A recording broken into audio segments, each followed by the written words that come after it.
What's going on, people? Prosting Talk here, and I am back again, and I am here with another magnificent video. Shout out to my G, Chase Allen, and Zargon7. Um, and I'm here to talk about NXT Takeover Brooklyn 4. Yes, 4. So overall, this show was a really super good show. Now, I know some people say, like, some people might think, oh, this show's for marks and stuff, or, the Triple H came to the marks, but in some perspective, yes, to a degree, but the fact is that the show is well produced, and that's why a lot of people gravitate to an NXT, because you look at the main roster and how they've been struggling the last 5 to 10 years, how to really product a good show and how to make a good card top to bottom, which is memorable. And with these NXT shows, you could go back and watch these and say, you know what, I love that Tommaso Ciampa Johnny Gargano match, right? You can go back and watch these matches in years to come, in my opinion. And with the main roster, the problem is with that is you look at these pay-per-views now and they're like, why did I sit through 4 hours of shit when I could have been watching something else? And you go to a 2 hour NXT event and you're like, man, it's like light and day. And I know people say, oh, it's developmental and it's they rotate. And I know they rotate their stars and stuff, and it's only 1 hour television every week. And obviously a star would a couple of stars would miss an NXT taping 1 week, and then they would come back into the fold the week after, and then they would transition, like I said. But like I said, if you haven't seen an NXT Takeover show yet, then you've been living in a big ass rock, and you need to get out of it and watch an NXT Takeover show, because they are mind blowing, man. I've seen a lot of these now, and I'm still amazed at what they can do. Just basically with quote unquote developmental, but with indie guys. So anyway, let's get into this card. I did not see the Pete Dunne and Zach Gibson match because I forgot about it. I actually didn't know that was a pre-show match, so I'm sorry about that. But Pete Dunne's my G, so big up to Pete Dunne there.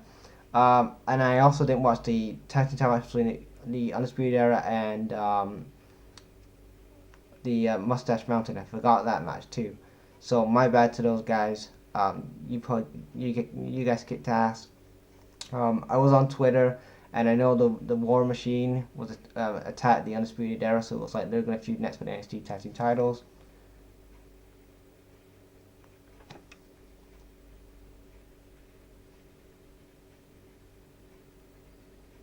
So the next match I'm going to talk about, or the match that I watched, was the Velveteen Dream versus EC3. Now, I like the build up to this match.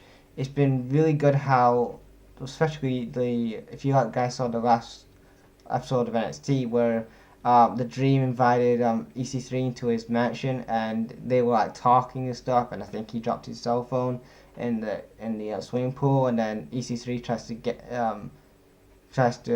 the Dream tries to attack EC3, and then EC3 just throws the Dream in the pool. I thought that was amazing build up there, and they build it up too. But I've been not been watching NXT that much, so I've just been watching this go home show. So I'm going off this go home show here really. But yeah, they had a really good match. I'm gonna say maybe 3.5 star rating. Just because these guys have good chemistry. They've never faced each other before, and I thought they had a good finish here. The Velveteen Dream gets the win. I didn't mind who got the win in this, really. It could have been the Dream or it could have been EC3, in my opinion. I'm a fan of both guys. I'm every single week, the Velveteen Dream is coming into my Fave 5. Yes, that's right. I'm going to bring back my NXT Fave 5 onto the channel. But yeah, both guys had a real good match. I cannot remember what Velveteen Dream's finish was called, so I'm sorry if I did not remember it. Comment if the comment section below if you guys remember what his finisher is, because I cannot remember what it is. But yeah, he won the match. Then you had Ricochet versus Adam Cole, baby. Another two guys that I liked. Big fan of both guys, and they had some history going back with PWG and Ring of Honor. They could go off, and New Japan, so they had a lot of good chemistry there. And this match was insane, man. I'm not gonna lie. This was for the North American Championship. Adam Cole was the champion. And these guys were doing some insane shit. You had one point, right? Ricochet was doing a moonsault, and he comes off the top rope, the middle rope, and Adam Cole super kicks in midair. Like, that was fucking mad shit. They do some other good spots as well. Like, the crowd were both into like both guys, even though Adam Cole's heel. Like, they were really into both guys. And Ricochet is super underrated, I think, in the wrestling business. I know a lot of people like say, "Oh, thing," but I think he's super underrated. When you talk about like the best wrestlers of the past 5 to 10 years, especially who have like really upped their game, I would say AJ Styles is one of them. He's definitely like the one or two. Seth Rollins is probably number two as well, or number one, whatever way you put them. And then you've got to put guys like Ricochet up there, Adam Cole, character-wise, and also wrestling ability-wise. He's getting there with his wrestling as well, like getting better every single like pay-per-view he has. He's getting better. And I've said it for a long time of Adam Cole. Like, I praise this guy for like years, since he's like fucking when he was teaming up with Matt Hardy and shit in Ring of Honor. Like, I was liking him back then because I liked his character. But yeah, Velveteen Dream gets Ricochet gets the win with his finisher, his like moonsault finisher for the win.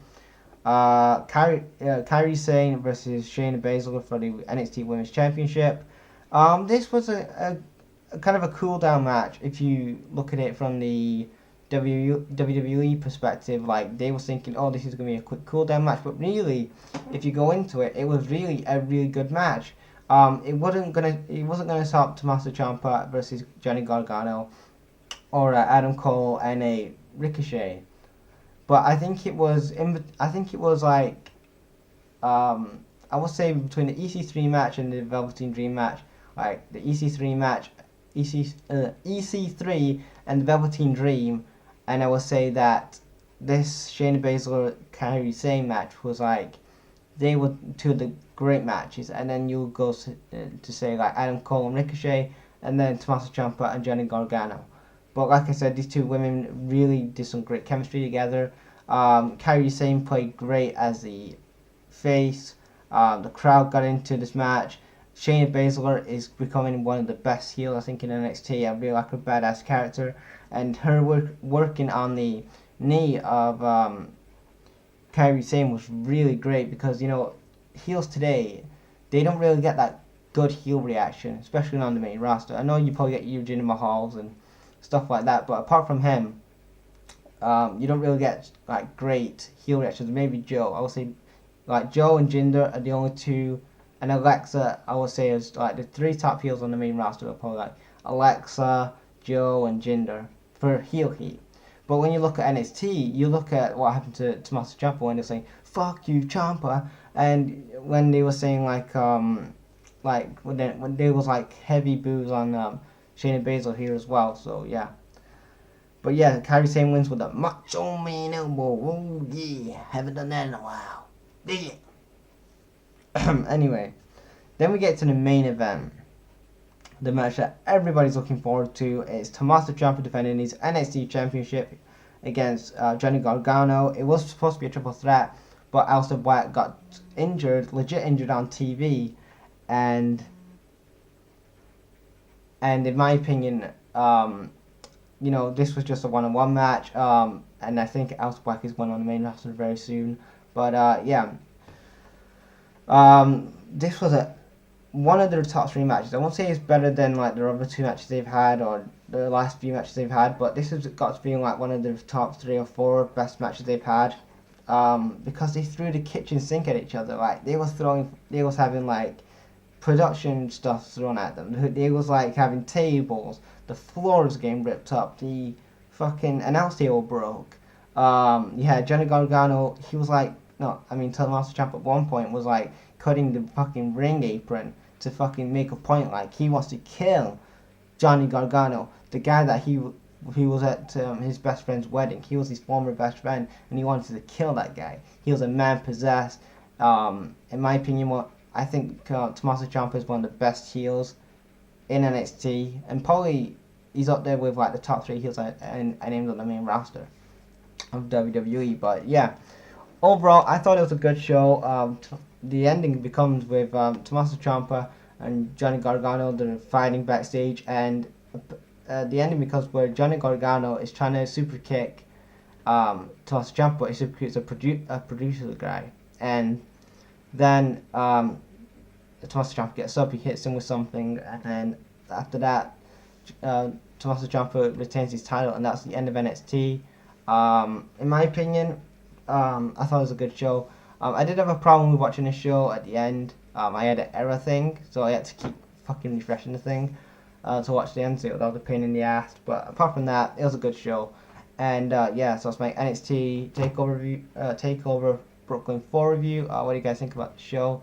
Leave your thoughts in the comments, and I'll check you guys later. Peace.